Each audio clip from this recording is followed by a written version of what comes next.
All right, welcome back, everybody, to another edition of the Fatboyz Dynasty Podcast, hosted by the Fantasy Holics.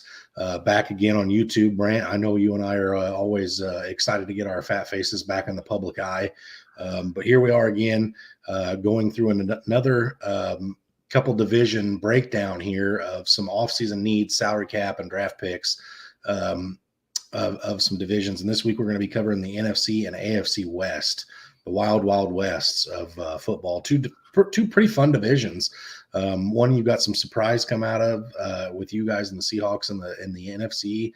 Some strong contenders there as well with the 49ers. A couple of disappointments in the Cardinals and the Rams. And then on the AFC side, you got the Super Bowl champs. Got a lot of drama coming out of LA or Las Vegas right now, excuse me. And then you kind of got like whatever the hell it is going on in Denver. And then we have the Chargers. So should be a pretty decent episode today, pretty interesting. Again, I know these episodes aren't overly sexy. They aren't overly fun. Brant and I were talking prior to the show about how we're excited to get these over with and get back to doing some fun stuff. So, hopefully a couple weeks from now, after we wrap up the East and the North, we'll be able to get back into doing some fun stuff like mock drafts and draft prep and stuff before the NFL draft. So, Brant, that's enough of me rambling. You want to say hi to the folks and got anything you want to say before we jump into this? How y'all doing today? Yeah, it was these episodes, like you said, they're not the sexiest things, but they are very, very useful in your dynasty leagues and going after people to trade for, which I do have a couple names to maybe go trade for off of a couple of these teams. I definitely want to get it out there. I think you're going to see a lot of fun come out of these teams that we talk about during this offseason. I think there's going to be a lot of moving pieces. It's like you said, Denver's going to have to figure it out. We'll talk about that. Vegas is going to have to. San Fran's like just right there at it. But those are teams that we'll talk about here shortly. But yeah, without further ado, if you want to jump us out with your first team, I'll let you go first this week because I think I took it first last week. Yeah. All right. So I'm going to go ahead and just rip the Band-Aid off and start with your Seattle Seahawks right off the jump. Mainly because of the four teams I'm going to discuss today. They're the only one with positive salary cap space right now. Right now, they're currently they're closer to 25 million in salary cap than they are 24, but they're at 24,700,000, give or take, in salary cap. They do now. You guys do have some noticeable free agents, obviously. Specifically on the offense, like Rashad Penny, Travis Homer, Geno Smith, Drew Lock. You've got Blythe, your center there, and your backup center in Fuller. So those are definitely some names. Marquise Goodwin was as well another name, but I would assume that maybe Dwayne Eskridge finally steps into that third wide receiver role, maybe with any luck there. On the defensive side of the ball, you're losing you guys' defensive captain from last year in Cody Barton. You've got Poona Ford and Jonathan Abram and Ryan Neos, the safeties that we're filling in this year in the absence of the best safety in football. There's some names there. Obviously, I think your guys' defense would be better if you have a full season of Jamal Adams, if that ever does happen.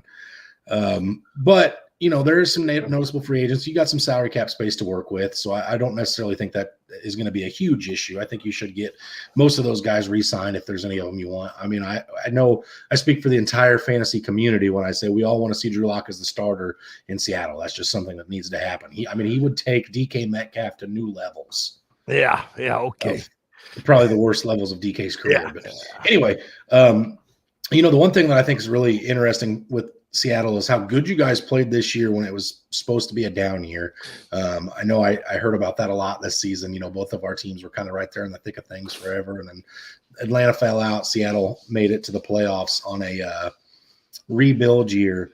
But there's still a lot of benefit, right? You guys have the number 5 overall draft pick. There's 5. You guys have 9 total picks, 5 of which are in the top 83. So definitely some very exciting things there. Those should be some pieces that come in and make immediate impacts, but on both sides of the ball, wherever you guys decide to address. The one big question I think that everybody has with Seattle going into the offseason is who's under center next year? Did Geno do enough to get some kind of a lucrative contract with you guys? Are you guys going to take a gamble at somebody at 5? Like, a lot of people have a lot of different mixed answers on this, and I think that's going to be the biggest offseason talking point for Seattle. And I want to put it out there too, Brant. I know you and I have talked about this previously as well. Just because Seattle re-signs Geno doesn't mean that they won't draft somebody for Geno to mentor for a year or two as well. So definitely excited to hear your take on your Seahawks.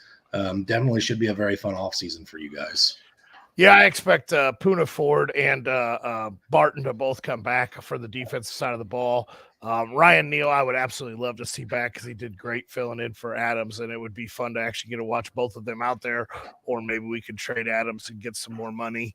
But anyone that's talked to me about Adams knows my feelings on that. I'm assuming it's going to be Geno back under center for us next year. I know there's that rumor mill where he may be going to Tampa Bay, following our quarterback's coach that went down there. My hope, and I know that, it's just my hope, and Seattle never does what I hope. My hope is that we keep Geno, let it rebuild for one more year, and maybe get Hayden Hooker in the second round, or another guy down there in the second round that could help our rebuild. That's what I hope Seattle looks at. I really hope we don't pull somebody at 5, because there's too many defensive ends, and we definitely need a good pass rusher to add to our defense. So this draft is going to be fun. This is the one draft that me and my father actually decided we're going to go down to and be there for day 1 and 2. So I'll get to see the majority of those top 83 picks. So it's going to be a fun offseason for Seattle. We actually have some money. Jamal Adams hopefully might come back and actually play football more than 3 games. And we'll see how we look next year. I don't expect us to be in the thick of things trying to get back into the Super Bowl, but I definitely could see us maintaining where we were last year, maybe improving a little bit. The defense has to improve. And you can't expect Geno to be in a shootout every single game, or whoever is under center. Yeah. So another question I have for you, Brant, too, is DJ Dallas the answer as a change of pace back, or do you expect, Rashad Penny to get like another 1-year deal with you guys? I know obviously Kenneth Walker is going to handle the brunt of things moving forward, but what do you expect to happen there in that backfield? I think Penny's gone. We gave him the 1-year deal this past offseason. He got hurt again. I just don't see him staying in Seattle. I assume we'll probably bring Homer. You said Homer's the free agent, so I assume we'll probably bring Homer back on a cheap deal, and it will be Homer, Dallas, and Walker again for the majority of the season.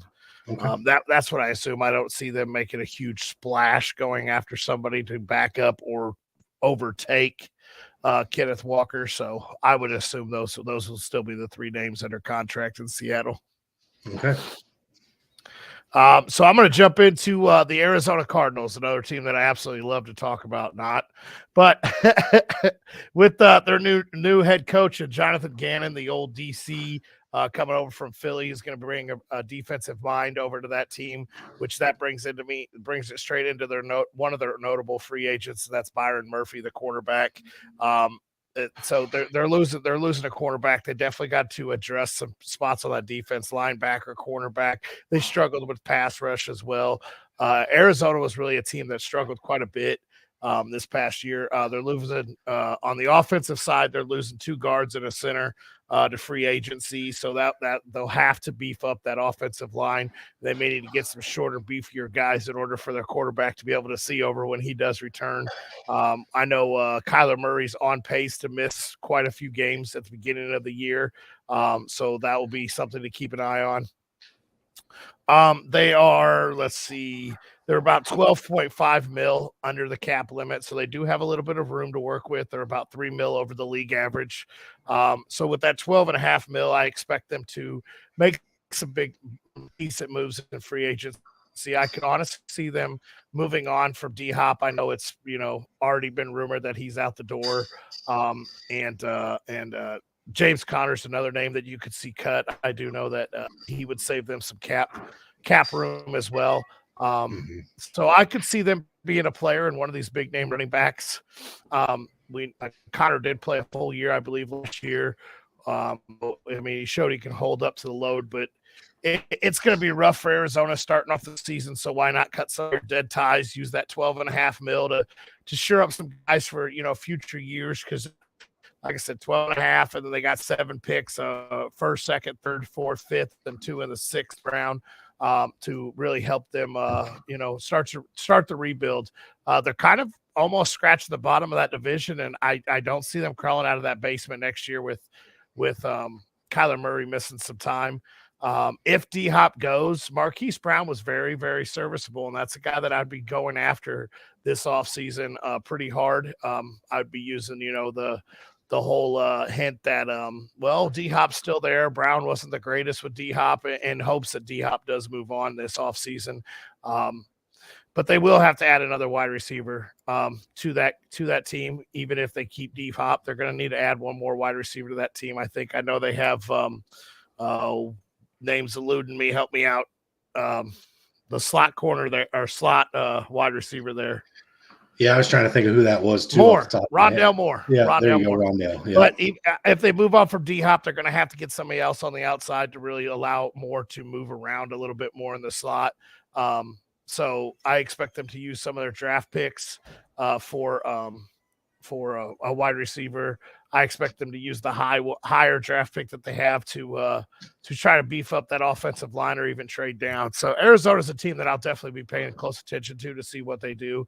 So like I said, they have a little bit of money. They have some draft capital. They have some big names that they could be moving on from. D-Hop maybe going out there chasing a ring. So I expect Arizona to be a big player in this offseason. Yeah, I think, especially when you talk about Arizona, my favorite thing of this offseason may be seeing where DeAndre Hopkins goes. I think D-Hop slowly became one of my favorite guys in the NFL, which is just odd because I'm not sure how I felt about him forever because I always used to have that Julio Jones bias, but definitely interesting to see what happens with Julio or D-Hop, excuse me. A lot of people have brought up Chicago as a landing spot for him because of the trade capital they have, the draft cap or the salary cap space that they have. That could be a marriage that would just be beneficial for D-Hop and Justin Fields for fantasy. So there's definitely some big implications going to come out of that Arizona Cardinals offseason here. So that'll be something worth staying tuned to. So I'm going to move on into the Los Angeles Rams, Brant. And the first thing that I think is warranted and it needs to be said when you talk about them is holy Super Bowl hangover. Am I right? Mm-hmm. This team was maybe one of the biggest woeful underperformers of the entire NFL season last year between, Stafford's injury and then Kupp's injury and them not winning anything and the defense not being, great like it was in the past. It's definitely going to be interesting to see what they can do. They're kind of bringing the band back for one more year, it sounds like, with Stafford and Kupp and McVay and Aaron Donald. There are the rumors that they're trying to trade Jalen Ramsey, which, of course, I think that's due to draft compensation and salary cap issues. But, going into the offseason with where things stand right now, they're $14 million over the salary cap limit already. So not a ton of cap flexibility. They have some notable free agents, not huge, but notable. Offense wise, they have Baker Mayfield, Brandon Powell, Malcolm Brown, Riley Dixon, and Matt Gay. I know I lumped the special teams guys with the punter and the kicker in there, but Riley Dixon and Matt Gay are both been pretty solid guys for them for quite a while, honestly, if you really look at it. And then on defense, they're losing some pretty good starters as well in the secondary with Troy Hill and Taylor Rapp. So those are two guys that are going to hurt them big time. And then also moving on from Jalen Ramsey, it'll be like a whole new group of guys bringing up that backside of the defense there. They also have Ashawn Robinson leaving, who was an absolute force to be reckoned with on that defensive line as well. Now, the problem is, Brant, that they only have 8 draft picks to try to fix any of this with. And of the 2 draft picks, only 2 of them are inside the top 180 picks. This is not a good situation here. I know we talked about Tampa Bay's salary cap issues the other day or last episode, and those numbers were astronomical. But 2 picks inside the top 180 does not do much to quickly help turn things around or get things in order for one last hurrah. So I'm not sure how, McVay and the guys in the front office there are going to fix this and get things turned around in order for LA to potentially get back to a Super Bowl in Stafford's, last hurrah here. But they're going to have to be super creative in order to get something done. Yeah, the Rams are a prime example of going all in to win it all. They went all in. They gave up all their draft capital. They used up all their salary cap to go all in and win themselves a Super Bowl. And then, like you said, you alluded to the injuries and everything else caught back up to them the year following. They got to, I mean, they may try to do this one last hoorah with this team, but I really think they've got to move on for some players. They've got to move on from Jalen Ramsey. They got to figure out what they want to do with Aaron Donald. Like, do you want to run it back with us? Are you retiring after this year? Do you want to go to a different team to try to win yourself another ring? I think they really need to sit down in that front office and find out what they really want to do, because I don't think this team is built to win anymore. Their offense can be explosive. They're already making a pitch to get Robert Woods back, really bring the band back together, I guess. You might as well just trade Stafford back to Detroit, too, and just get the old LA Rams back. So, yeah, the Rams, they don't have a whole lot to work with this offseason. They're going to be a pretty boring team this offseason. The biggest thing, like you said, is going to be the Jalen Ramsey trade, and to see if Aaron Donald is going to stay with the Rams, or if he might end up on the trade block for one more hoorah to go get a title. Certainly. My next team is the San Francisco 49ers, and we'll just talk about the biggest question right off the back. What are we doing at quarterback? Is it going to be Brock Purdy? Is it going to be the guy that we gave up so much for in Trey Lance? Or are we just going to go ahead and re-sign Jimmy G and let him play? So, yeah, they got to figure out what they're doing at quarterback. Their running back situation is perfectly fine with McCaffrey and Elijah Mitchell and all them still in the backfield. They're not losing any of those guys. Wide receiver-wise, they got Ayuk, they got Debo, they got their prime two guys. I expect them to add another one either via the draft or free agency, but not a huge name, I wouldn't assume. One of the biggest things that stuck out to me as their needs is they need another pass rusher. And the reason I know that defense has been dominant, they got so many first rounders on the front line of there. But when it came down to that Philly game, it really stuck out to me that they need more pass rushers. Philly's offensive line was able to pretty much handle Bosa and Kinlaw, and there was nothing else there. There was no other pressure on Jalen Hurts, and that's why Philly was able to handle it pretty easily in the playoffs. So they definitely have to add some big-name pass rusher to really shore up that defense. They're losing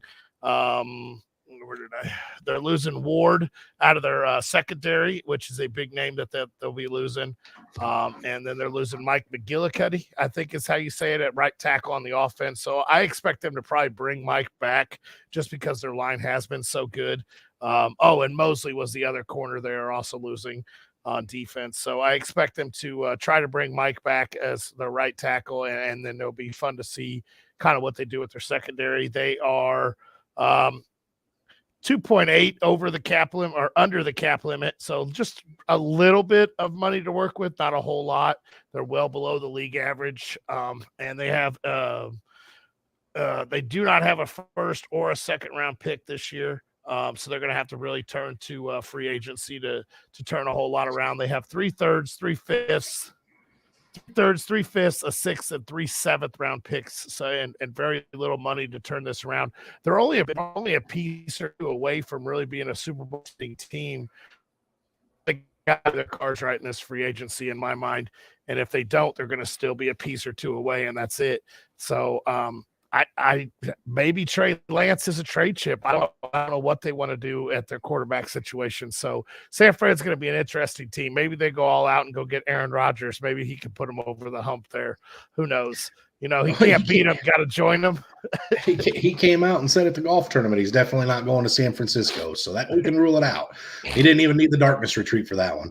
I think when you come to talk about San Fran, unfortunately I think the quarterback situation kind of answers itself, just because, like you just brought it up, they don't have a first and second. A lot of that's still at parts of the deals that they did to get Trey Lance done and over the line. And you know, as far as trading Trey Lance goes right now, he's an untradeable asset.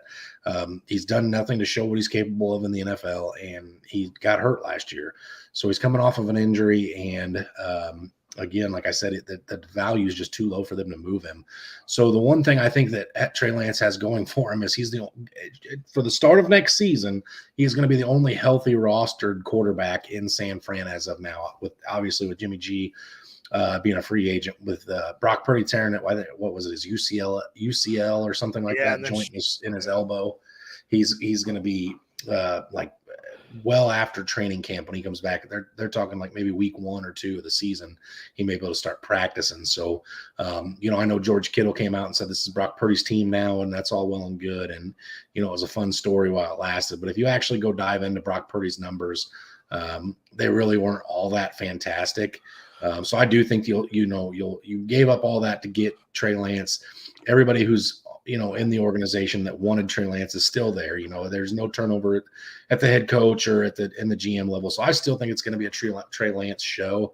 But Brant, you're absolutely right. They're still really just a decent quarterback and maybe a couple more pieces away from being right back there as a Super Bowl contender. I think that a lot of us thought they were going into this season. So definitely be interesting to see what they do to get that fixed.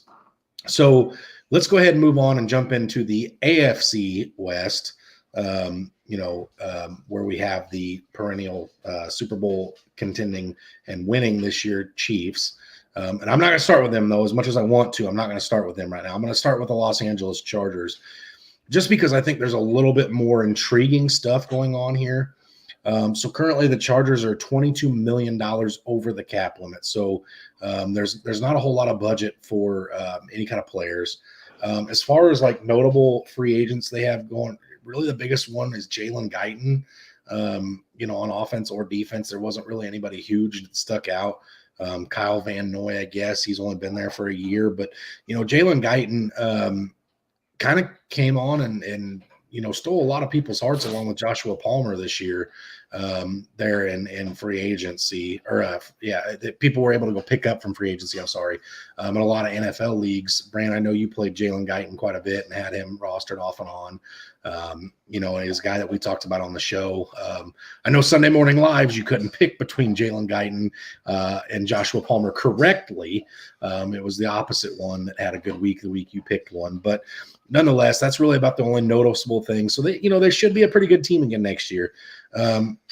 Something that I thought was interesting is they have all 7 of their own draft picks and not another pick else. That's it. They have.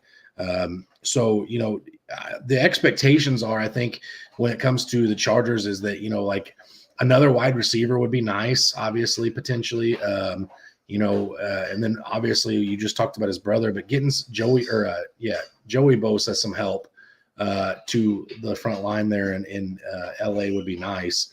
But the biggest rumor that I think, similarly to the Los Angeles Rams, is a pretty noticeable name that may be a trade candidate or a cap cut in Keenan Allen. So that's definitely got some big fantasy implications on it for a lot of folks. That would obviously pull some fantasy relevancy away from guys like Justin Herbert as well. And I'm not sure Mike Williams can hold up to a full season of being the guy. So it'd be interesting to see if, LA decides to go out and draft another wide receiver. I've heard a lot of people talking like Quentin Johnson and Jackson Smith and Jigba potentially to the Chargers. I've seen them mock there a handful of times. So it'd be interesting to see what they do because this is another team, especially heading into last season, that I, among myself and a lot of others that I would bet would have put a decent amount of money on the Chargers to be contending. And that just didn't happen last year. And then, they let Joe Lombardi leave as the offensive coordinator. So there's some turnover there. So definitely just be really interesting. This is another team. They don't have, like I said, they don't have a ton of money. They don't have a ton of draft picks. So without making some trades and doing some cuts to make some other things work, this is going to be a pretty boring offseason for Los Angeles Chargers and their fan base. Yeah, that was an offense that was supposed to be very explosive, and at times they were, but at times they weren't. Mike Williams definitely, he couldn't even hold up to a whole workload as the number 2 wideout, so we probably won't see him hold up to a number 1 wideout whole load. So the Chargers are going to be kind of a boring team this offseason in my mind, but we'll see what happens. I think like it's almost like Arizona. The only good thing they may have is moving D-Hop. The only good thing that the Chargers may have going is moving on from Keenan Allen and see what they get. So I'm going to jump over here to these are fun to talk about. I'm going to jump into Denver, and with the new coach Sean Payton, They gave up some assets to go get him, who will try to unlock the legend of Russell Wilson and see if that little guy has any more left in him. I expect Russell to turn it around next year and have a better year. I don't know if he'll return to his MVP. Can't get much worse, can it? No, I don't think he'll return to his MVP years or his half a MVP years. But he'll get a boost with Javonte Williams coming back. Williams and Chase Edmonds are the only two running backs under contract for Denver next year as of right now. I expect them to add some help. And as for the defensive side of the ball, I didn't see a whole lot of notable names being gone. I know that they're going to have to get some help. Their defense did not live up to the hype that they had. They were unable to generate a whole lot of pass rush. So adding a linebacker and a pass rusher are definitely probably two of the top things they need to do. I know they're talking about moving on from either Jerry Jeudy or Cortland Sutton. I know they've talked about moving on from one of those wideouts. I know they've talked about moving on from some of the big names there on defense. So they definitely will be fun to watch in the trade category. As for free agency, they have $12 million in cap room to maneuver around with. So a little bit above league average, about $3 million over league average. So they'll be fun to see that what happens there. They got to add an interior lineman to keep some of that pressure off of Russell Wilson. That was one of the biggest things, was that he was always under pressure. So, I mean, you go from Seattle to where you're one of the most hit quarterback over to Denver, where you may not have been the most hit, but you definitely were down there and being hit quite often. So, like I said, with $12 million in cap room and 6 draft picks, they don't have a first or second. They do have 2/3, a 4th, 5th, 6th, and 7th round pick to work with.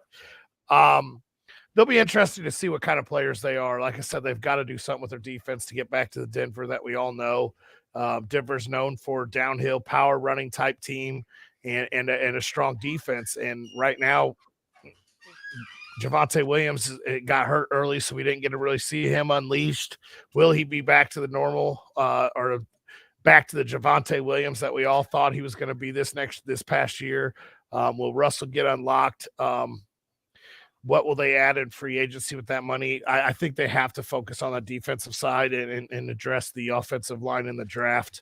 But they've got to get some help there. And if they let one of those wideouts going, they're going to have to get some wideout help too, because I think KJ Hamler may have been a free agent.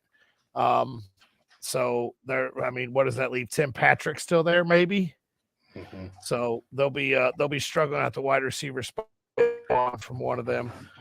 So it'll be interesting to see what they do this offseason.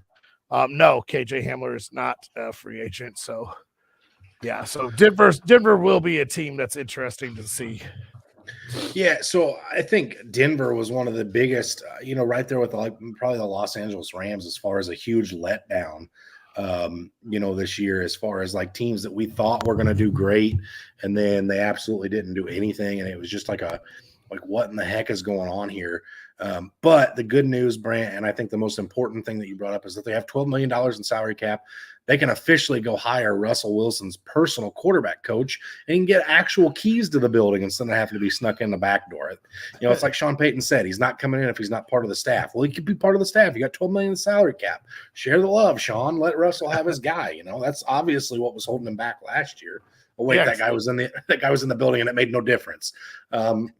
I don't know what to make of that, because, so many people, were all over Cortland Sutton and all over Jerry Jeudy and all over Albert Okegunwanabum, just because of everybody thought Russ was going to come in and take that offense to the next level. But, honestly, Russ's time in Denver may be worse than Drew Lock's at this point. Hot take that, if you will. I don't know. But after one season, I think I'd rather have Drew Lock under center than I would Russell Wilson if I'm a Denver fan. But, hey, that ship sailed. So, too late for givesies and takesies, backsies. Let's move on to the Super Bowl champs here. This team's going to be really interesting. Currently, they're $500,000 over the salary cap, so there's wiggle room. Just because you're over it doesn't mean you can't go over it more. I mean, obviously, the Tampa Bay Bucks have showed us that you can go all the way to almost $60 million over the salary cap. So, it'd definitely be interesting to see how this plays out. But you've got some massive free agents here in Kansas City. Probably one of the best offensive left tackles in football in Orlando Brown, who's coming off of his rookie deal and has still not been given a deal. I would expect him to 100%, without question, be franchise tagged. They're not letting this cat walk away. Patrick Mahomes is not getting smoked on his blind side, not why there's a chance that they can do something with Orlando Brown. So I think that definitely happens. And then they have Juju Smith-Schuster and McCole Hardman, both as free agents. So their wide receiving core takes a hit, which I know Pat showed that he can do it this year without big names, in the absence of Tyreek Hill.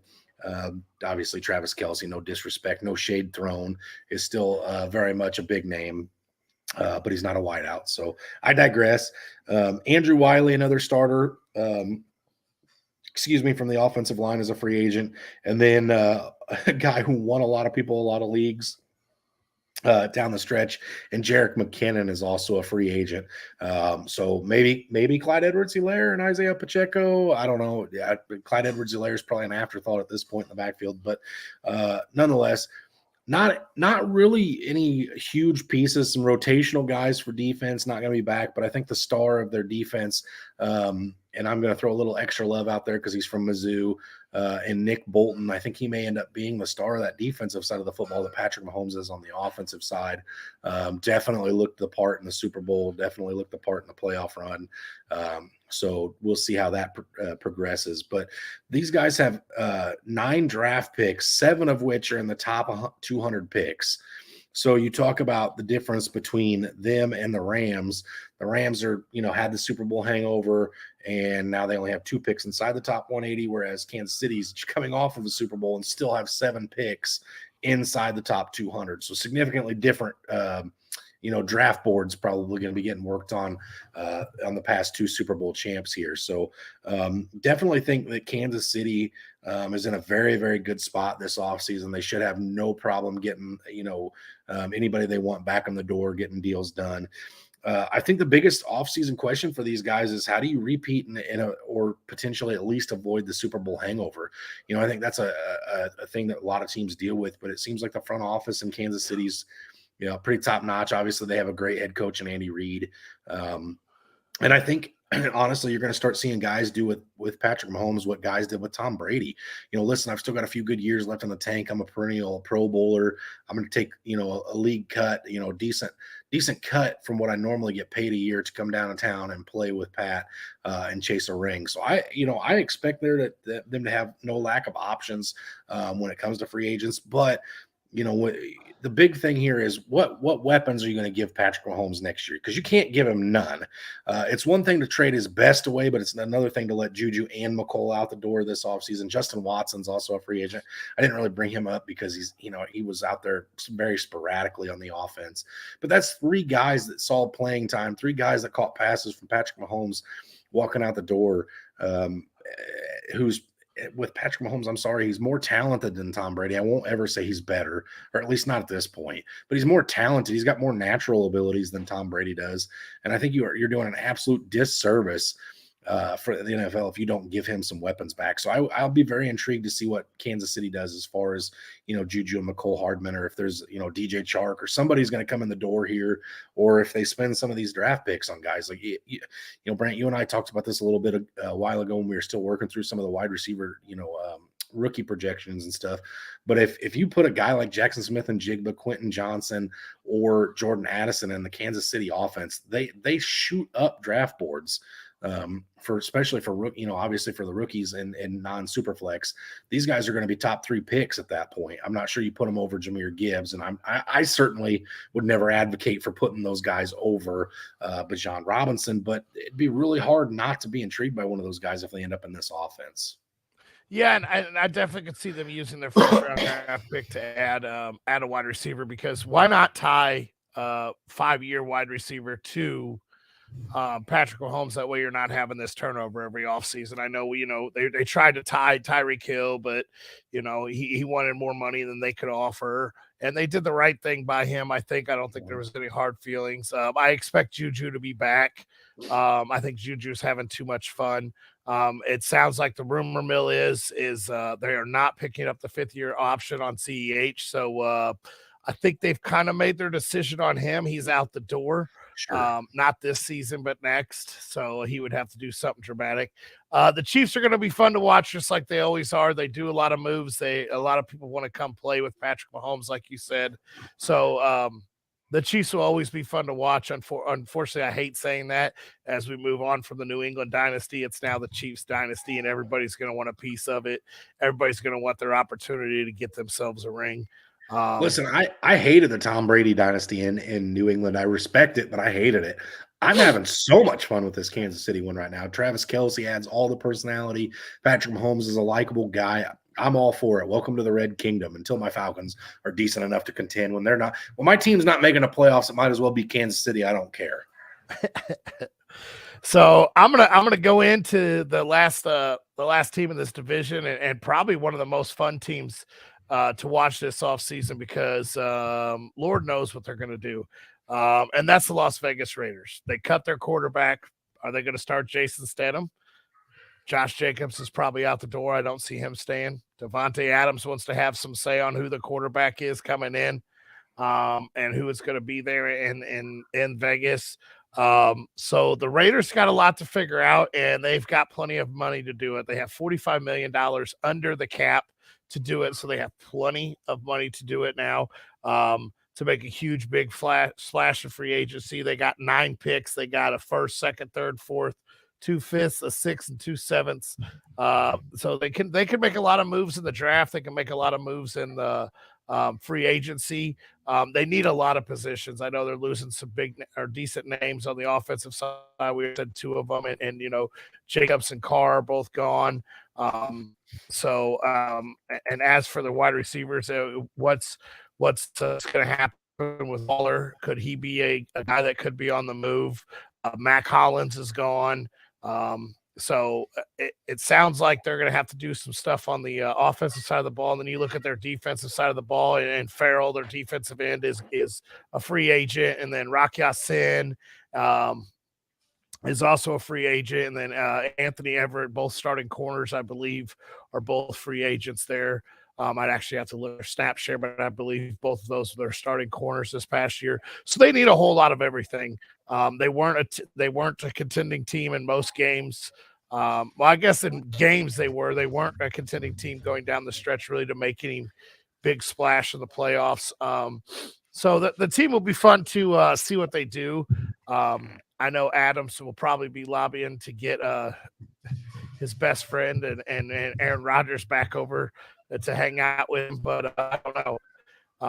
I don't know exactly what's going to happen with the Raiders, but I do know it's going to be very interesting. They got plenty of money and plenty of draft capital to do it, and they got a top 5 pick, I believe. I believe they were at number 4.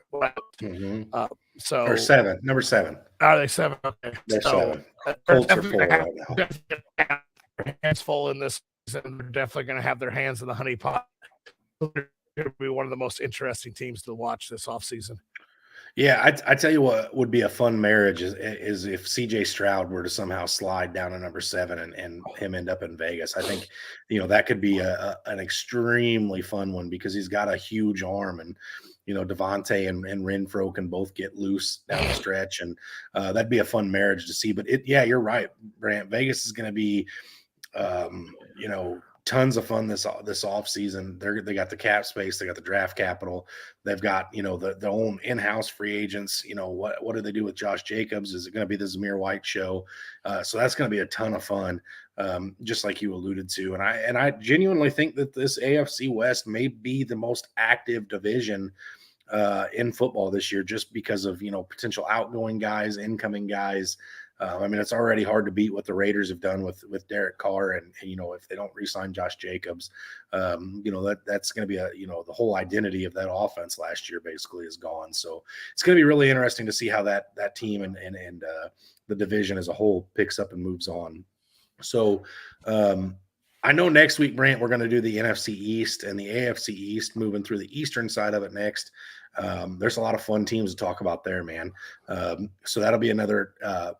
I think it's a fun episode. It's not sexy, I guess, but it's definitely fun to talk about some guys that could be moving places and things that teams need to work on and things need to be ready for. I know I speak for both of us when I say I'm ready to start doing mock drafts and stuff instead, but you start something, you finish it. So we're going to get through this. It's imperative. It makes sense. And, there's the stuff that we're talking about today and last week and then the next 2 weeks definitely have impacts on fantasy off season. So definitely something to keep in mind, something to listen to, and as always, Brant, I think we're still open to guys. If anybody wants to join us for mock drafts and stuff like that, hit us up, let us know. Cause I think the idea is that as the NFL draft starts wrapping up, we're going to start doing some of these rookie mocks, see where we have these guys going in order and stuff. So, yeah, absolutely. Mock draft season's coming for Dynasty, and free agency's coming up quick for the NFL. We're in the midst of franchise tag season. I know no big names have been tagged yet, but that's coming. So yeah, definitely reach out to us because like you said, we're going to be doing mocks here shortly. We would love to get everybody involved and everyone that we can get involved, and rather than it just being you and me going back and forth, because that could get kind of stale too. So the more ways we get in, the better it gets to go. Well, like I said, we're going to go to the East next, and as always, stay hungry and stay fat, my friends.